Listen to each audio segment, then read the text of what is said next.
House Tyrell trace our descent to Garth Greenhand, the legendary first king of the Reach who made the land bloom. But so too does every noble house around us. It seems dear ancestor Garth planted as many flowers as he plucked.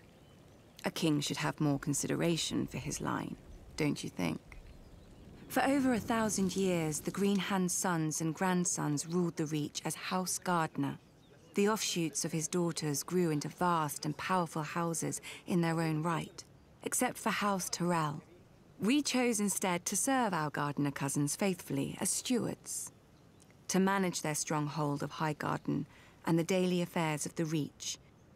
Our words are growing strong. And under our stewardship, the Reach did just that. As did we. Until a blundering king almost cost us everything. Aegon Targaryen had landed in Westeros. King Mern allied us with the Rock to repel the upstart's army. One can only marvel that King Mern did not reconsider when he saw the living dragons against him. Perhaps he should have sought counsel from his trusted stewards before he set out. Then again, perhaps he did. At the Field of Fire, Aegon, and let us not forget, his sisters, burnt the combined armies of the Reach and Rock. King Mern paid for his misjudgment with his life and that of his ancient family. In a day, the Reach had lost its king, its ruling house, and most of its army. Thankfully for everyone, my ancestor, Harlan Tyrell, had better sense. Until the Maesters sorted out the entail among Mern's cousins, Harlan the Steward was acting Lord of Highgarden. To ensure peace and life in the Reach, he would yield the castle to Aegon.